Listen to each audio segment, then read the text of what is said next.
Hello. I didn't sleep enough. 现在是中午的时间，我们来到 Domain 熊洞。我们早上3点半起床了。应该算是 Yarra Valley 最大的气泡酒厂哦 ，Domain 熊洞。要在这里吃饭。听说有午餐可以吃哦，不知道是不是请客。Yeah.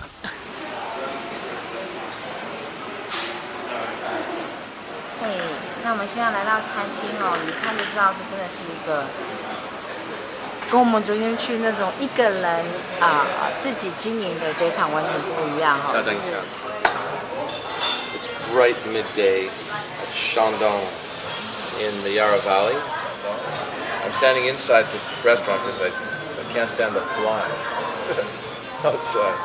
It's the thing I've learned about the Yarra Valley is there are flies everywhere. 哎，在熊洞感觉就很高级。很标准的。对啊，这应该是这个产区最漂亮的酒庄之一，有没有话说哦？真的花很多钱把那个草地弄得很好看。We're here with Adam Keith, who's the winemaker for Chandon in the Yarra Valley. 对，我们今天很幸运哈，那个酿酒师 Adam 他拨空出来接受我们的采访。Can you tell around about the fire? Oh yeah, okay. How to imagine Okay, let me see if I can get. I don't know if I'm going to get very much, honestly.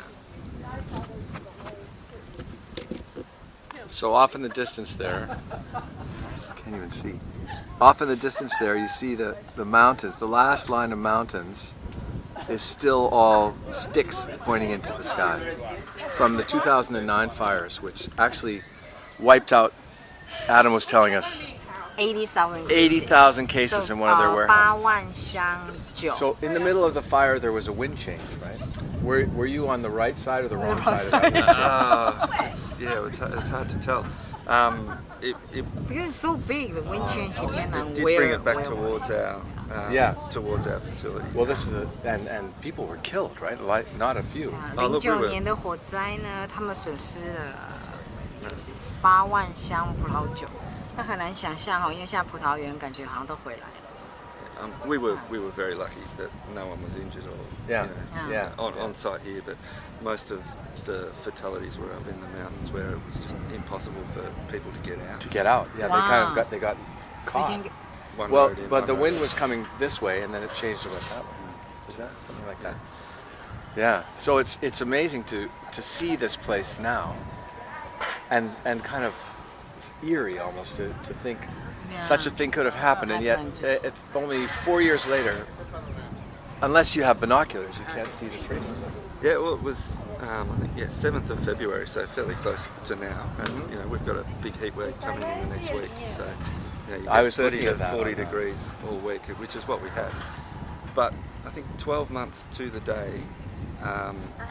We were flooded the next year. So bushfire one the world's year, gone mad. Is what you're telling me. It was a flood the next. The Yarra River down the bottom there was up to the dam.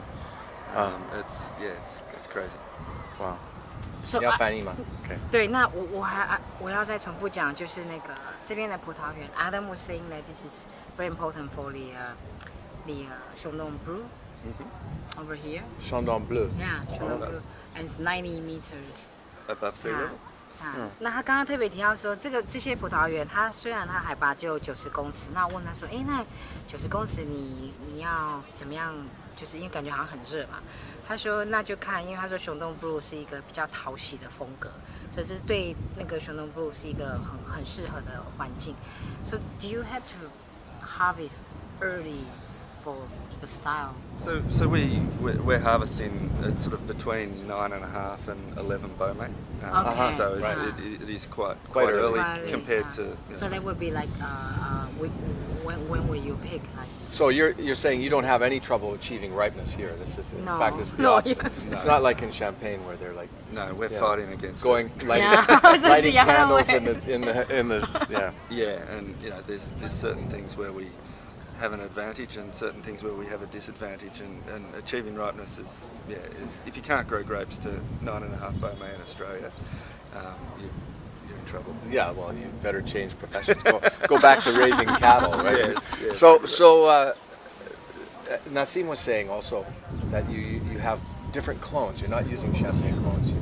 A bit of both. So a lot of It's really hard to tell in Australia. The clones have got different names to what they have in Europe, but they're all confusion to our enemies, right? It's terrible. But all the Chardonnay here is mostly eye-clone stuff, which is well known for Chardonnay. It's a fairly versatile clone, so you can do both still wine and Chardonnay with it.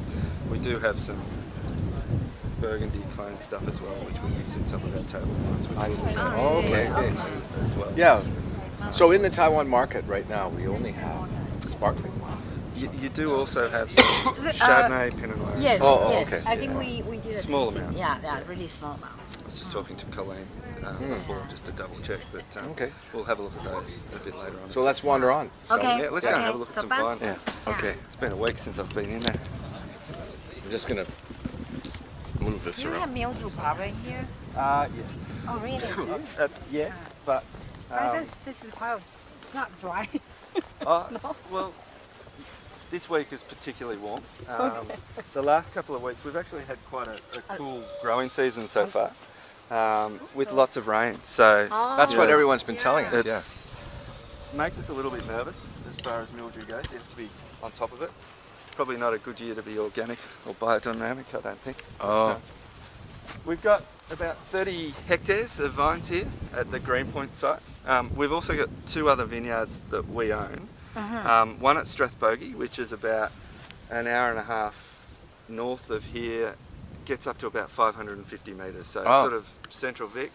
Even though it's a couple of degrees colder. Yeah, even though it's further north, we picked that about 4 weeks later than we picked this site 4 weeks here. later. Yeah. Oh, okay. So we call here Greenpoint, right? Yeah, this is So Greenpoint already has 30 hectares. 30 hectares. 翻译一下。对，这边是 Greenpoint 就已经有30公顷了哈。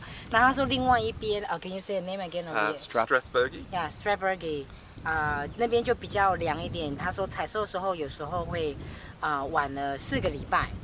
So we've got about 80 hectares there, and then our third vineyard, which we've just acquired, is in the Whitlands Plateau, which is 800 metres above sea level. Oh, 800 meters. So it's probably one of the highest vineyards in Victoria. 好，那第3个葡萄园是 Can you say the name again? Whitlands. Whitland 800公尺，所以这算是他们已经是最寒凉的葡萄园。So do you think it gets the name from German, which means white lands? Yeah. Well, it does snow there all year. Well, every year. So they'll have snow there while they're pruning. Yeah. You don't want to get sent to prune at Whitlands. It's not much fun. Okay, advice to new employees at Chandon. Avoid Whitlands. So we've got 60 hectares up there. So, we've got those 3 vineyards. 60公顷呀。 3 very different altitudes. So 90 meters. And 550 and then 550 and 800, 所以90公尺。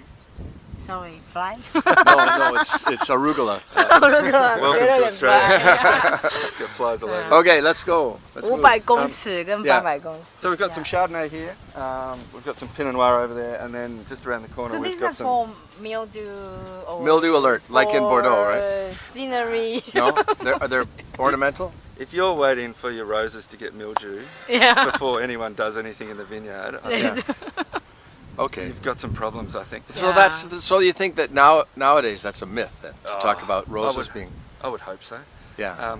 You're paying someone to look after the vines, and if they're just waiting for a rose to die, yeah, they're out of the loop. Yeah. Okay. The main reason we use them for is to tell us what variety we've got. So red over there, you'll see is Pinot Noir. Pinot Noir. Yellow, white is Chardonnay, and we've got pink roses for Pinot Meunier. Oh, really? Good. I like the system. So you're making the whole blend then? You're using all 3 varieties. Yeah, all 3 varieties in our sparkling. So should we tell us?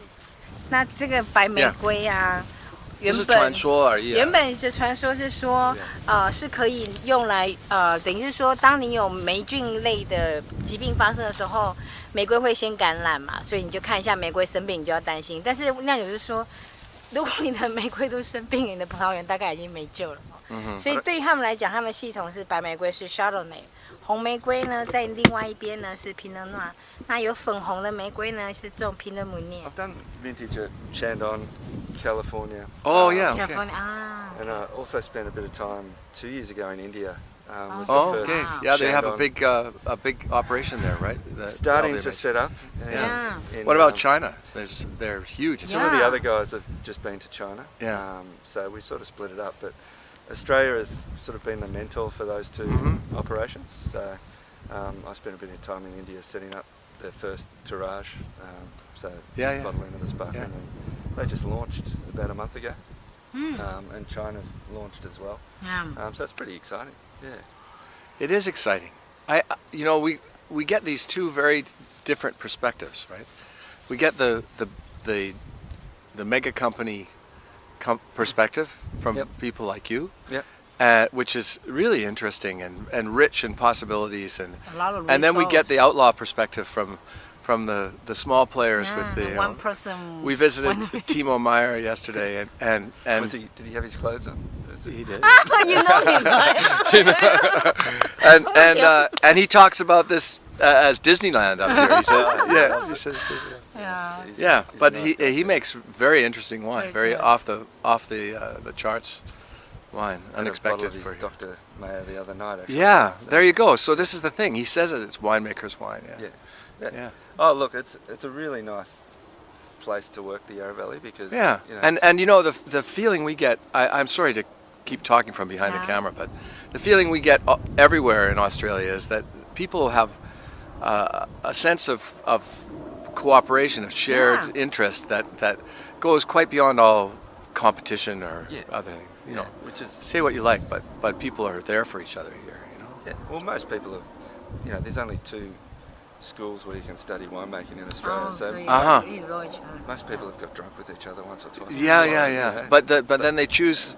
It's curious how people choose the 2 different paths, right? Some people can't deal with the bureaucracy, and other people just thrive in it. Yeah, well, that's it. Yeah. I mean, we're pretty lucky as far as that they leave us alone. There you go. As far as winemaking which is the goes, secret of success, is to delegate power. If you're an accountant or a marketer, you're in trouble in our business. But as far as winemaking goes, they sort of leave it up to us to a certain extent. Nice. Yeah.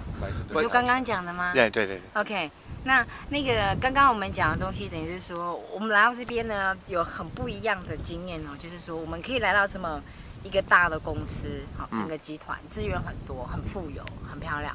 然后呢，我们有去那种一个人的那种酒庄，哈，那就像昨天我们去那个 Timo 买耶，那我们这个酿酒师 Adam 就说，那 Timo 有没有穿衣服啊？哈，他们很熟哈，因为 Timo 酿的酒呢，就是酿酒师会喝的那种比较怪怪的哈，然后呢比较是不属于常规的酒款。那重点就是说，澳洲这是一个很特别的地方哈，在 Yarra Valley 这边，我们可以感觉到这些酒庄，他们虽然都有不同的风格跟哲学哈，可是他们是在一起是合作的。那刚刚 Adam 也说，对啊，反正这就只有2家酿酒学校嘛，我想应该都年轻的时候呢，要喝醉的时候都是一起混在一起的哈，所以这些友谊呢一直存在。So you asking about house style now? Yeah, I want to. You ask about or I'll get in front of the camera. Okay, it's just hard. I'm back. Tom is back. So I think, in light of the using different clones and the radically different climate that you have here, it seems unfair to compare the sparkling wine you make here, even if you're using méthode traditionnelle. It seems unfair to compare that wine to sparkling wine from France. From Champagne. Well, especially from Champagne, where all the challenges are opposite. Yeah. I mean, we don't mind comparisons, and we like to use those wines as benchmarks. But how? But how could the Chandon brew, right? The retail price is almost like half of the Moët Chandon. How does that work? Like if you're using method traditional. Yeah, you have all the same costs, right? Yes and no. Like land prices in Champagne. Well, there you go. So the cost of land. The cost of land, and what it costs you to produce grapes in Champagne is dramatically more expensive than what it is here in Australia. From the winery and production side, costs are probably pretty similar. I would think labour is probably about the same. Right? Yeah, labour's probably about the same. But yeah, it's the vineyard costs where growing grapes in Australia is a lot cheaper than it is in Champagne. And more dependable too. But you don't have that risk of missing one out of four vintages. Yeah, that's right. So we are quite lucky in those respects. Stylistically, our wines tend to have a little bit less acid and are more generous in fruit flavors. Yeah, that's what we would expect. That's how we would identify so them, if you harvest early, you don't really need to. You don't need to do any acidification. We do some acidification. We try and keep it to a minimum, and would rather work in the vineyard to get it right. But where it's not legal in Europe, but they can chaptalize. We're not allowed to chaptalize, but we can acidify. So it's fresh, and you don't want to have much flavor anyway. I mean, sparkling, it's nice to have. You don't want green flavors, right? That's for sure. It needs to be physiologically right when you pick it. But the fact that you then, because we're traditional, need to have a secondary ferment, it's really hard to get a secondary ferment to go through at high alcohols. So we're very conscious that we try and pick low. Our base wines will end up around 11 and a half. After secondary ferment, they'll be at 12 and a half. Yeah. You push it much further than that, and there's a lot of risk in actually getting bubbles in the bottle. It's a big problem for us, as you can imagine. But don't you add a Sous reserve or something to if you need to get the bubbles down? Yeah, you can add the dosage. So no, dosage is just sweetness. It's just sweetness. I'm talking about the secondary ferment. So you can add the sugar, but it's really hard to get yeast to ferment in high alcohol environments. Alcohol is an inhibitor. To get it to start. Or complete. So you might not get what you actually wanted. Okay. OK， 那刚刚我问了一个问题哈，很简单，可是我想很多人可能会有问号，为什么那个就是熊洞 Brew 跟摩恩熊洞，等于是说你如果买一瓶摩恩熊洞，你可以去买2瓶那个熊洞 Brew。那当然最简单的答案，而且很直接，是告诉你说，其实以土地的成本来讲的话，香槟区真的很高哈。当然，那个 Adam 是说，如果以酿造成本来讲的话，其实差异性没有那么大。如果是在酒厂部分的成本，还有人工的成本，他觉得也差不多。可是真的是香槟的那个土地的取得跟那个葡萄的成本非常的高。那刚刚我们问到是有关于house style， 是这边的话，它还是比较倾向就是让这个口感比较圆润一点。Do I miss anything? I can't remember. No. You got to house style, and I suppose our house style is less autolytic than champagne. So our yeast age is a lot lower than what they have in champagne because we want that fruit to shine. Okay, so you don't. Oh, okay. We do. Like it gets 1.5 years versus perhaps 3. Right. And the reason is yeast age is really important with really high acid wines to mellow them and make them drinkable, whereas ours are quite approachable to start off with. So they don't need to be mellowed. 那这边的那个 house style 和另外重点就是在于那个酵母。Don't let her squeeze you out. 酵母的风味。Fighting with my wife. You very bright. Step back. Frying pans at hand. Just 就是他希望那个水果的风味呢，是胜过于酵母的风味哦，所以他们这边可能在进行2次发酵泡榨过程的时间不用那么长哦，大概就是1 year and a half, right? Yeah, instead of 3. 1年半左右去把它完成，因为他想要强调的是水果的风味。But what about your vintage? You hang on to that long. Our vintage tier gets 3 years plus, and those wines tend to be more acidic and coming from those higher altitudes. I see. Okay. Which are a lot cooler and more acidic. So we'll see that when we taste them a little bit. 那如果年份香槟的话呢，就是来自于他刚刚讲2个比较海拔比较高的葡萄园。好，那它酸度比较高的话呢，它在进那个2次发酵的时间跟酒渣在其实也比较长，去让那个风味比较融合。Nice. Okay. So let's keep walking. Yeah, we'll go and have a look in the winery and. Okay, I'm just gonna switch off for a minute.